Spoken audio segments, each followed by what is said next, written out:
never let these walls down. But you have called me higher, and you have called me deeper, and I'll go where you will lead me, Lord. But you have called me higher, and you have called me deeper, and I'll go where you will lead me, Lord. You will lead me, you will lead me, Lord.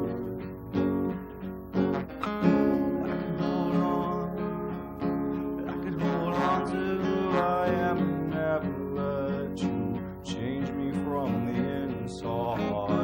I can be safe, I can be safe here in your arms and never leave home, never let these walls down. But you have called me higher, and you have called me deeper, and I'll go where you will lead me, Lord. But you have called me higher, and you have called me deeper, and I'll go where you will lead me, Lord. You will lead me, you will lead me, Lord. I will be yours, oh, I will be yours for all my life. I will be yours, oh, I will be yours for all my life. I will be yours, oh, I will be yours for all my life. So let you see, I will be yours, oh, I will be yours for all my life.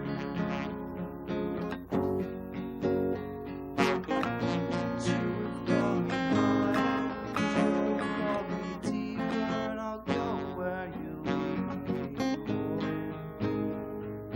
You have called me higher, you have called me deeper, and I'll go where you lead me, Lord. You have called me higher, and you have called me deeper.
Thank you, choir.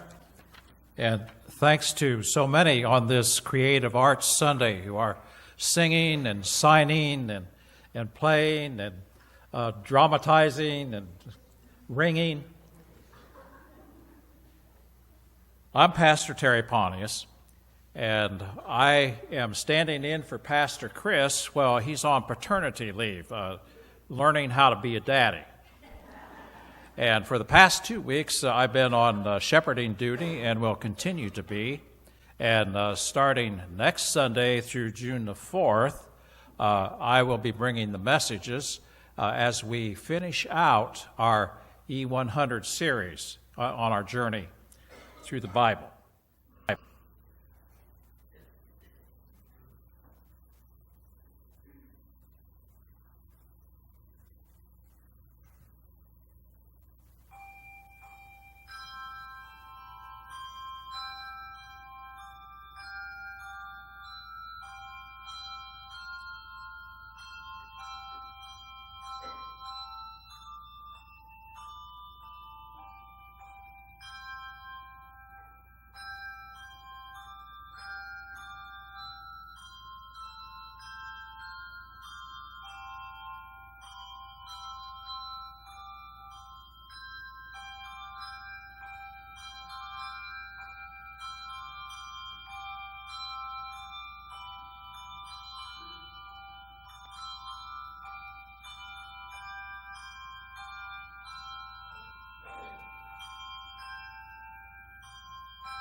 This morning's scripture is from the 17th chapter of Acts.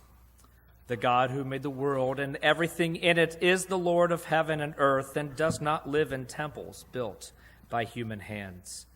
And he is not served by human hands as if he needed anything. Rather, he himself gives everyone life and breath and everything else. From one man he made all the nations, and they should inhabit the whole world.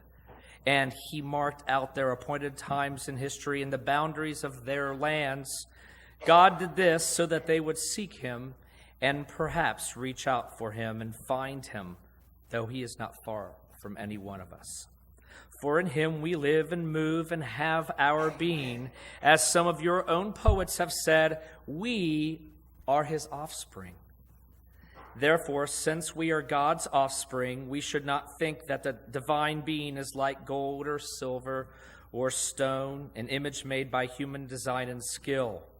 In the past, God overlooked such ignorance, but now he commands all people everywhere to repent. For he has sent a day when he will judge the world with justice by the man he has appointed. He has given proof of this to everyone by raising him from the dead. So, a small introduction. We're going to be doing a melodrama on the tale of three trees. Now, it just seems to me, I read in the news in the last week that the last person born in the 19th century passed away. It wasn't that this past week? Stanley, you probably knew her, didn't you? Yeah, I was thinking so. So, with that being said, the time and place where you would watch a movie and the movie was completely silent and there'd be a piano player playing what they saw up on the screen, that time and age has sort of gone by. But that's what we're going to do this morning. So our three speakers are going to tell the story of the tale of the three trees, and I am going to try to interpret it musically. Depending on whether they do it this way or that way, it will change what I end up playing. And so we've done it twice so far, and both services have been, I believe, very different. So I'm not quite sure what's going to happen, but we hope you find it meaningful. The tale of the three trees.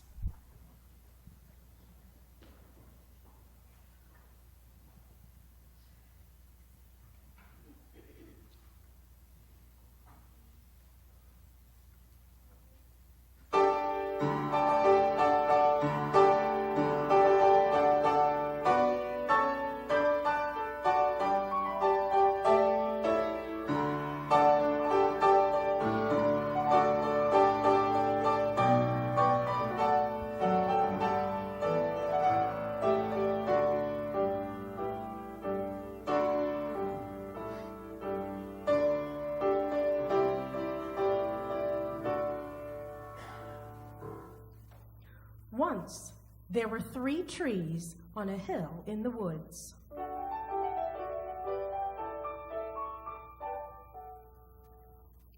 They were discussing their hopes and dreams when the first tree said, "Someday I hope to be a treasure chest."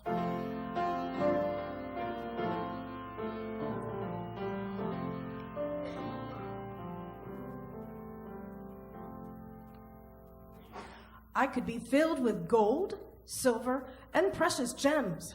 I could be decorated with intricate carving, and everyone would see the beauty.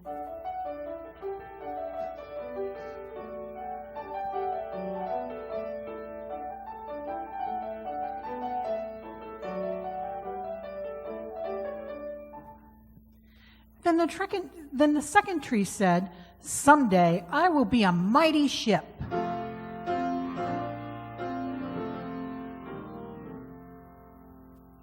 I will take kings and queens across the waters and sail to the corners of the world.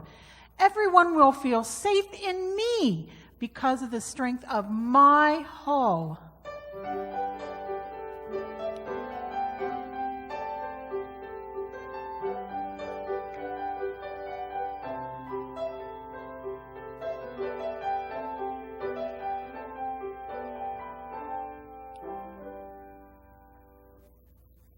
Finally, the third tree said, "I want to grow to be the tallest and straightest tree in the forest."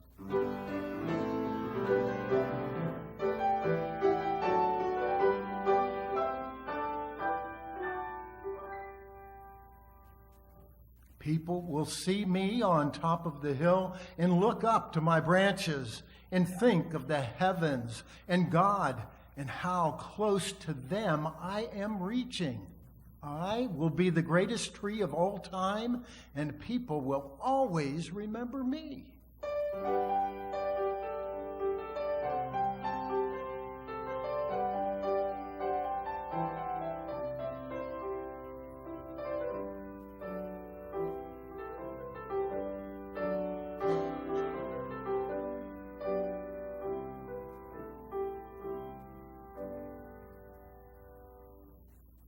After a few years of praying that their dreams would come true, a group of woodsmen came upon the trees.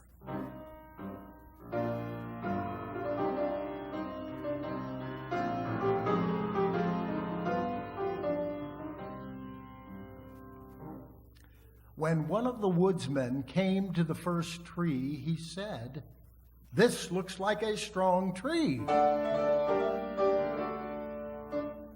I think I should be able to sell the wood to a carpenter." And he began cutting it down.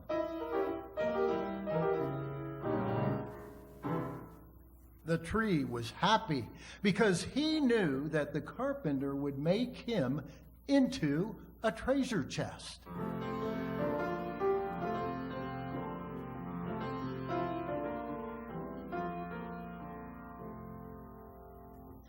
At the second tree, the woodsman said, "This looks like a strong tree. I should be able to sell it to the shipyard."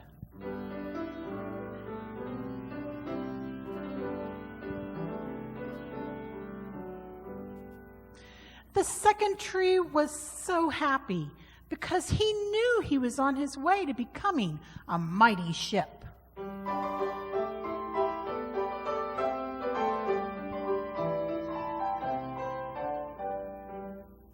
When the woodsman came upon the third tree, the tree was frightened.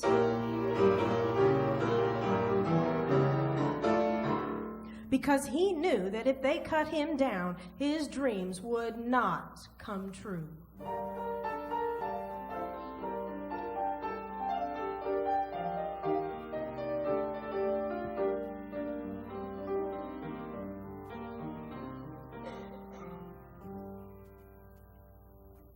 One of the woodsmen said, "I don't need anything special from my tree.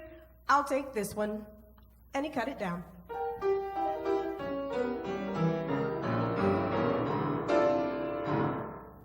When the first tree arrived at the carpenter's, he was made into a feed box for animals.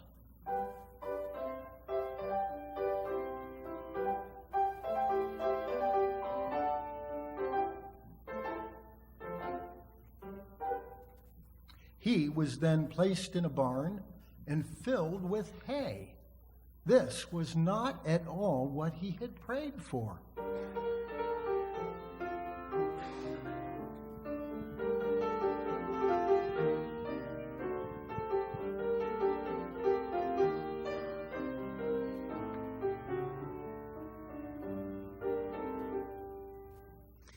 The second tree was cut and made into a small fishing boat.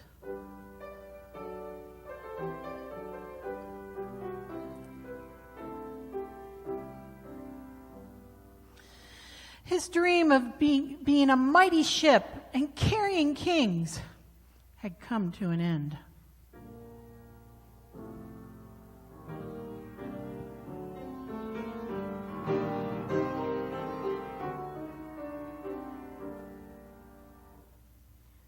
The third tree was cut into large pieces and left alone in the dark.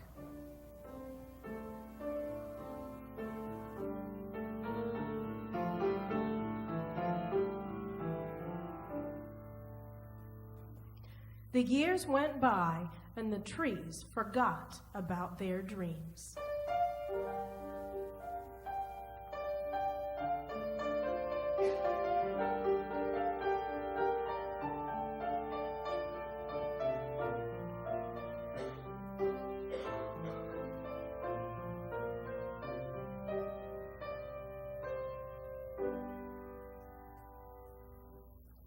Then one day, a man and a woman came to the barn.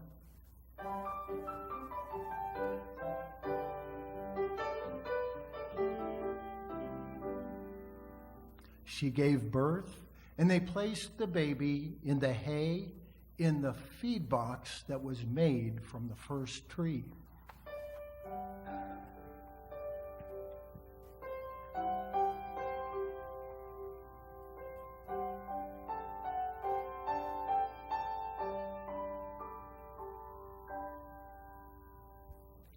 Oh, the man wished that he could have made a crib for the baby, but this manger would have to do. The tree could feel the importance of this event and knew that it had held the greatest treasure of all time.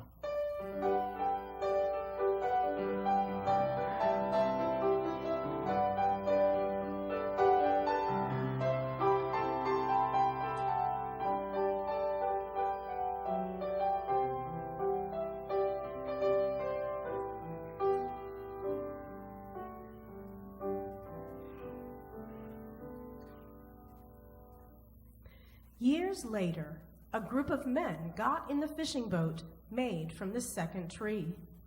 One of them was tired and went to sleep.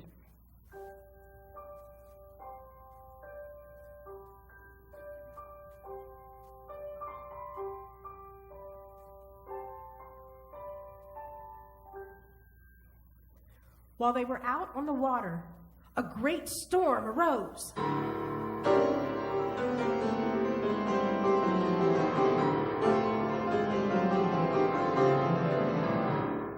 And the tree didn't think it was strong enough to keep the men safe.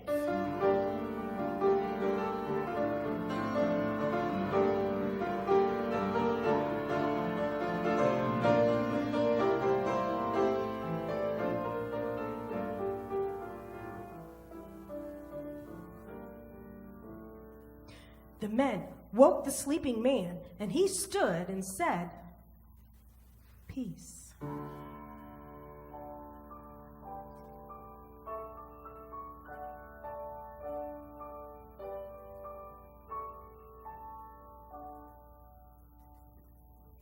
And the storm stopped.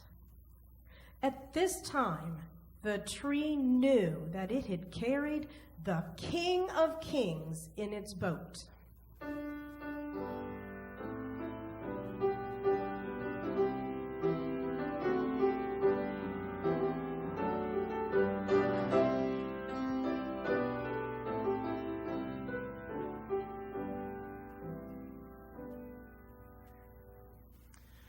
Well, finally, someone came and got the third tree.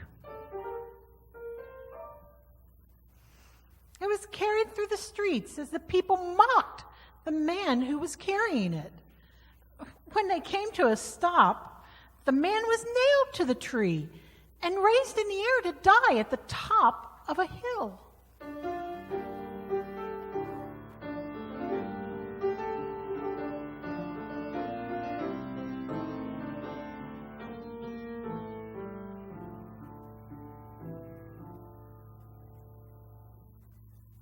When Sunday came, the tree came to realize that it was strong enough to stand at the top of the hill and be as close to God as was possible, because Jesus had been crucified on it.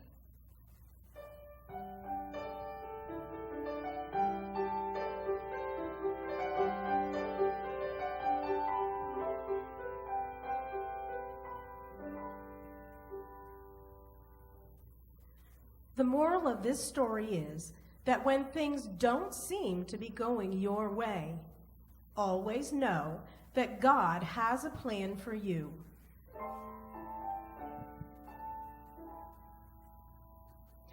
If you place your trust in Him, He will give you great gifts. You see, each of the trees got what they wanted, just not in the way that they had imagined. We don't always know what God's plans are for us. We just know that His ways are not our ways, but His ways are always the best.